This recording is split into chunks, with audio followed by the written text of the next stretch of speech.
I wanted to, as the first official book review, I wanted to talk about a book that is not at all recent. It's quite old, published maybe in 2009, but it's one of my favorite books, and it's a book that I got to read twice in two very different stages of my life, and I really understood how differently I perceived life after some time, how my life events really changed what was inside me, and this book was part of that realization that I have grown so much. That is why I love it so much, and that is why I want to talk about it. Actually, that's one of the reasons. So the book is The 40 Rules of Love. I'm not sure if the light's gonna be looking good on this white, but let's see. By Elif Shafak. She is a Turkish writer. She has many more famous books, but unfortunately that's the only one I have ever read, and I think it's something that it's not that popular maybe in Western world, more rather it was very trendy back in Middle East, in Turkey, in cultures that were really familiar with the characters of this book, which we will talk about. So first of all, the book is basically happening in two parallel worlds, one in modern time, maybe in 2009, and the other one as a historical fiction during, if I'm not wrong, 13th century.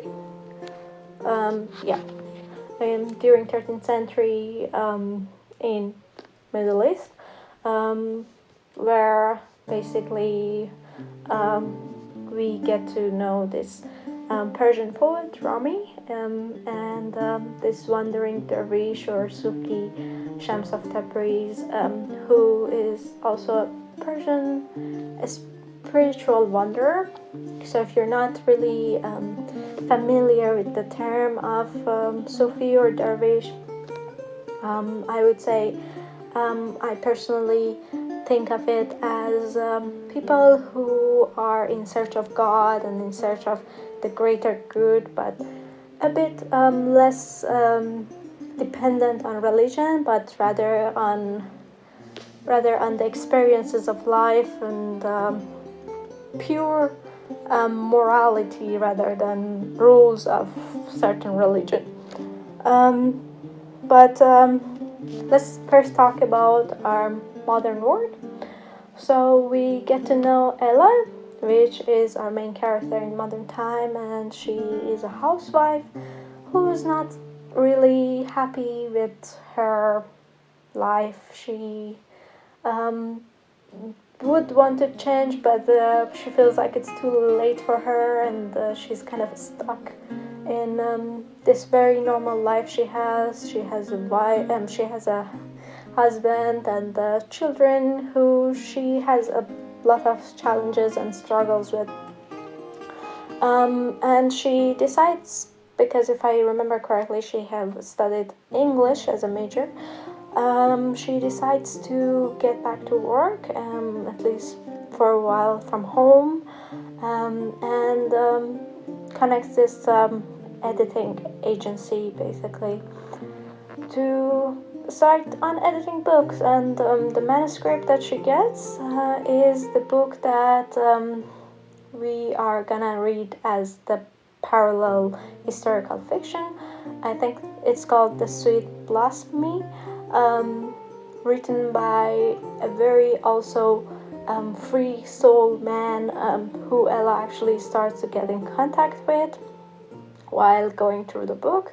She emails him, she finds about his adventures around the world, talks to him a lot, and this really changes her life because she gets to know such a different viewpoints, and she's really, by the end of the book, changed by this experience, I would say. But as for the historical fiction, as I said, we follow Shams and Rami. Rami is a poet, and at the time a very respected man in society who people really followed his logic and his viewpoint on religion. And his mentor, let's say, if that is really logical to say, to mentor Shams of Tabriz, he was more of a controversial person. He challenged religion, even though he is very much into his spirituality, and he always talks about God and goodness or religion, but in a very challenging way. And one of the biggest things that he introduced to Rami is that as much as people now give him so much respect, he has such a big reputation, but with the smallest mistake, these people will turn their back on him. He really wants to show to Rami that the influence and the power he is relying on is basically very easy to destroy. So that's one of the themes that we're gonna see. We're also gonna see how he is gonna be basically judged in this society that Rami lives in. Shams is rather what considered a bit weird, and how I would say strict religious people gonna react to his way of thinking and his philosophy. Generally, I think the book really very nicely and very smoothly explains Rami and Shams' philosophy, which is very close to Eastern philosophy, Middle Eastern philosophy. I would say for me, Rami is not just a poet, but also a philosopher. Through this book, I would say you learn a lot about those stuff. Some of them I don't necessarily all agree about, but it's very nice to have a different viewpoint. There is a lot of mystery, there is a lot of envy, there is a lot of challenges that these characters will go through, and what I really like is that every other chapter, so not every other chapter, but every few chapter maybe, we go back and forth between these stories. So we read somehow about Ella in modern time, how's she doing, and we go back to the manuscript sometimes, and in the manuscript we get to read each chapter from a different character's viewpoint, which I also find very, very interesting, because it gives you a very nice change of view, like how every person in this story really thinking. In the end, I think maybe this book hasn't been that popular because most people who read it are more into context. They know Rami, they know Shams, they know what this is gonna touch. But I think it would be interesting for other people who don't know them. Maybe this will ignite some curiosity about these characters.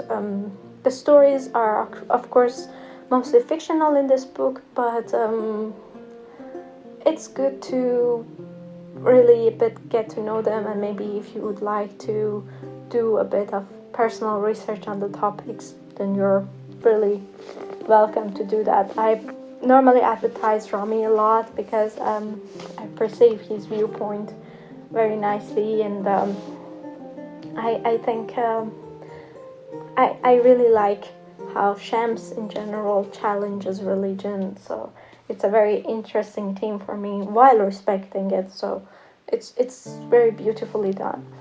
And I would say the way the book is written is very beautiful. It's very easy to read. It's very interesting. It keeps you very engaged, especially because you go through different characters' overview. I personally like that, and I think what made this book really nice to me and really impactful for me was not just the fact that it says nice stuff or it has great ideas, but also how beautifully it was written. So I love the experience I had with it.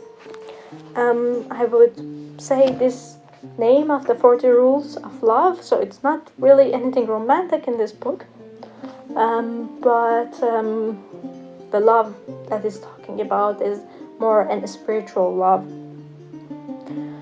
But the rules that they come once in a while in the stories, very casually you will see these rules. I think I would like to read one of them, and I think it's a very beautiful one. Life is a temporary loan, and this world is nothing but a sketchy imitation of reality. Only children would mistake a toy for the real thing, and yet human beings either become infatuated with the toy or disrespectfully break it and throw it aside. In this life, stay away from all kinds of extremists, for they will destroy your inner balance. Sufis do not go to extremes. A Sufi always remains mild and moderate. Sufism is generally a theme that I think not many people, especially in Western cultures, are familiar with, but it's something to explore if you're interested. And it's beautiful. It's all about inner peace and balance and all those good moral things that in many cultures repeat itself. So I hope if you read this book, enjoy it, because I did. And yeah, thank you.